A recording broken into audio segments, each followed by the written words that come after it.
The Emerald network of areas of special conservation interest is a cornerstone of European nature conservation, so it would seem surprising to learn that such supposedly protected sites are being logged in Switzerland, sometimes on an industrial scale, largely to produce energy wood.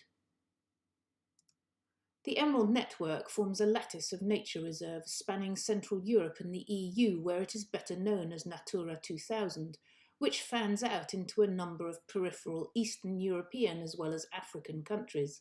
It was set up under the Bern Convention, which was adopted in the Swiss capital on the 19th of September 1979, and whose aim is to protect designated natural habitats and endangered wild plants and animals, including migratory species. Switzerland counts 40 Emerald Network sites dotted around the country, which are managed at the national and cantonal levels. This slideshow focuses on number 28, the Belpau, located in the canton of Bern, and number 26, le Complexe alluvial du Rhône genevois, in the canton of Geneva. All photos are my own and were taken in the Emerald Networks or adjacent nature reserves, unless otherwise specified.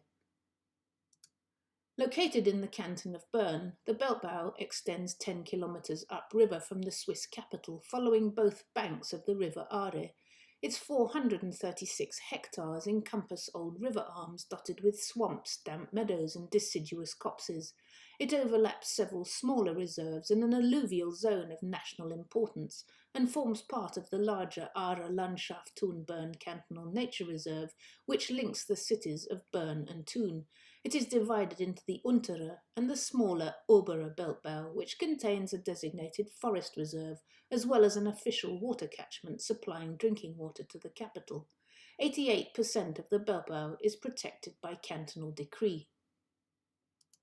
56 emerald species are found here, including specialist arthropods, fish and plants, 10 species of amphibians, 44 species of birds, 2 mammals, and the critically endangered European pond terrapin.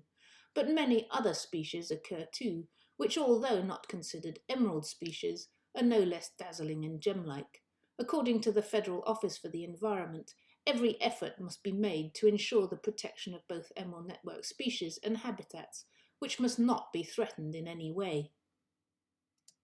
But logging occurs along the entire length of the Belpau and into the cantonal nature reserves beyond. Interventions are carried out regularly and periodically, often several times a year, and they are growing in frequency and scale, as this series of images, courtesy of Global Forest Watch, shows. See how tree cover loss, marked in pink, increases from 2001 to 2021, but many more trees have been felled in the 2 years since. There are plenty of excuses for the logging. Letting in light is widely cited because the forest has apparently grown too dark and dingy. The need to boost biodiversity is another popular excuse, as is the need for future-proof flood mitigation work. And let's not forget removing unstable trees which pose a danger to the public, as well as maintenance silviculture, so future generations can go on enjoying the site. Curiously, timber extraction is only mentioned as a goal in the forest reserve zone. Dead wood is one of Switzerland's most valuable and rare habitats, particularly on the Mittelland, as indeed are old habitat trees whose hearts are often hollow and provide invaluable nesting sites. So you would think the timber resulting from all these interventions would be left for the fauna and fungi, because the Belpau is after all a nature reserve. But no, most felled emerald network trees will be chipped and chopped into energy wood.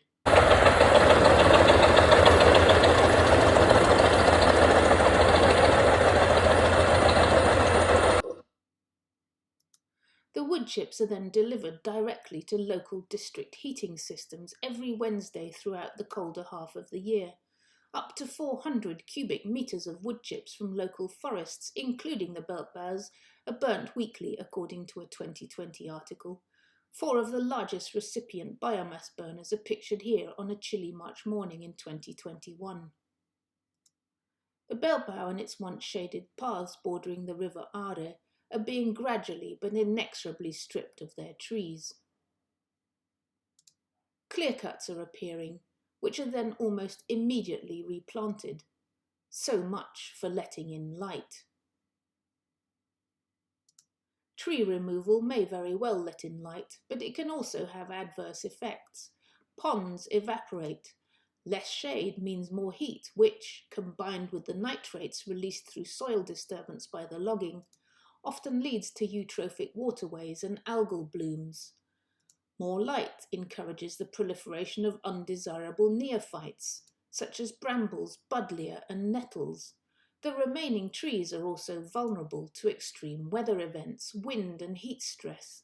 And then there are the piles of biomass, which make the perfect homes and shelter for endangered wood-boring beetles and other small creatures, but not for long. The logging doesn't just remove old habitat trees and nesting sites, it also removes cover and food for beavers, one of the Belpau's 2 emerald mammalian species. It compacts and churns up the ground and increases the risk of contamination from leaking oil and fuel. Lumbering forest machines don't just risk squash hibernating amphibians and reptiles. The tracks they carve into the forest floor also hamper amphibian movements and increase their risk of predation. And once the intervention over, other machines appear. This is an Albach Diamant 2000 mobile wood chipper. It weighs 32 tons and is over 10 metres long. It can produce up to 500 cubic metres of wood chips per hour, and when it does, you cannot hear yourself speak. Vehicular access and playing loud music and shouting are all forbidden in the Belpau, yet this chipper, along with its attendant tractors and trailers, are regular visitors, especially during the winter months, but also into spring when they show scant regard for migrating amphibians, nesting birds, or mammals nurturing young. This picture, taken on 4 May 2022, shows 2 of the 11 trailer loads of Emerald Network wood chipped that day. This amounts to 22 tractor trips through the reserve, plus more for the chipper, and deprived the reserve's inhabitant of some 268 cubic metres of wood. One of the most logged areas is the 24.8 hectare forest reserve shown in green on the map. There are 2 types of forest reserves in Switzerland: total, where logging is prohibited, and partial, where logging is allowed. According to the canton, biodiversity takes priority over all other forest functions for a predetermined time in all forest reserves, which is good because almost half Switzerland's flora and fauna depend on forests. And of the 3,606 species featuring on the National Conservation Priority List, some 1,500 rely on forest habitats, 307 almost exclusively. Unfortunately, the Belpau's forest reserve is partial, logging is rife, and tree cover has been radically reduced. But sustainable and modest forest management is practiced in the reserve, according to a 2010 report by Bern, co-authored by the then forester. The report also claims that negative effects on the forest are to be ruled out, that crine vitality must be ensured, and that trees such as oak, maple, pine, ash, beech, spruce, and other rare species must be prioritised. Yet the beech and ash are actively targeted, and the reserve contains surprisingly and increasingly few large old trees. The so-called moderate forest management was carried out in stages. The last 2 planned interventions were postponed, perhaps because of COVID, but here is the forest reserve being logged at the end of March 2021. Hibernating and slow-moving amphibians and reptiles didn't stand a chance, neither did nesting birds. Nuthatches are particularly vulnerable because they seek out cavities in large trees, often occupying old woodpecker nests whose entrance holes they narrow using mud. Mud was in plentiful supply thanks to the heavy machinery. Large trees with cavities, considerably less so. These conifers, felled during the same intervention, were taken to the nearby Gürbetal in the regional nature park Gantrisch to be used in a flood mitigation project, where virtually all the trees and bushes were raised along a 3-kilometre stretch of the River Gürbe's left flank. The felled Gürbe trees were also chipped and burnt wet. The river's flow, habitats and wildlife will no doubt benefit from these woody barriers, but has anyone thought to research the effect of so much softwood on water pH? And what about the lack of shade? both along the Gürbe and back in the Belpau. And this is the Belpau's forest reserve being logged again in February 2022, at the very time that frogs, toads and newts were returning to ponds to spawn.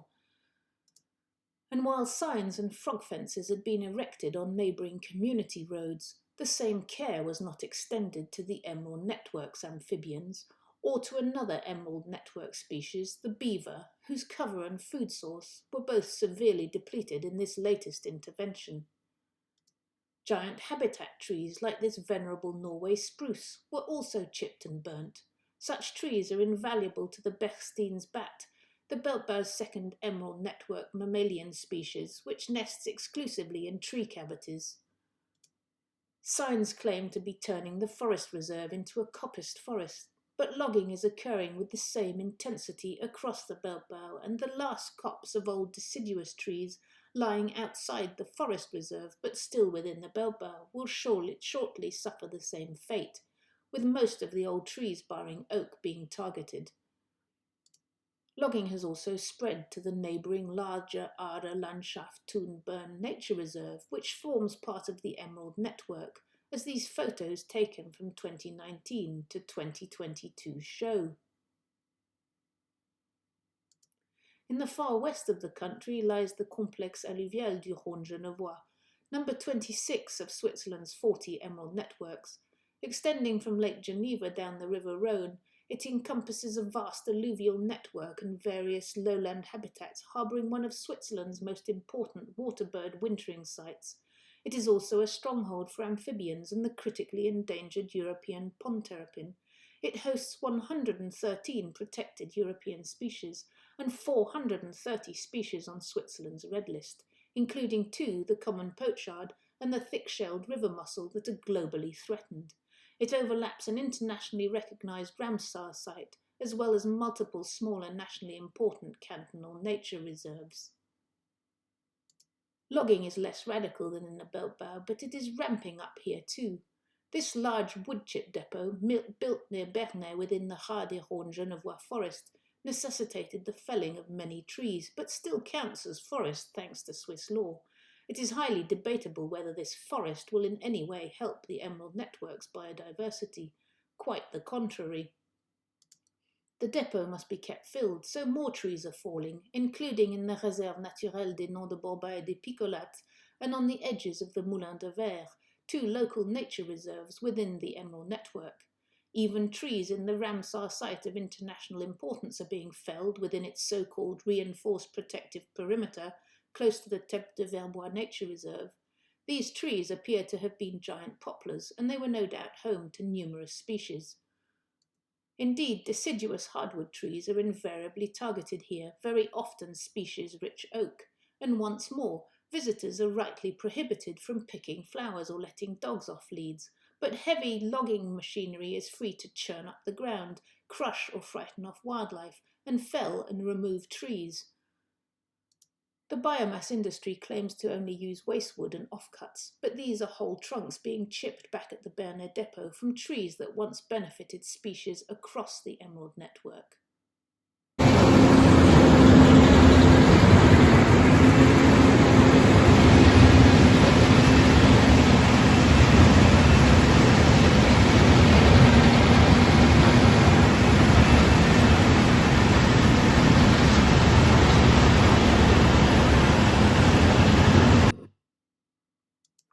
Trunks are also preferred in the Belpau, like these being chipped in the reserve on 23rd February 2021, and again on 4th May 2022.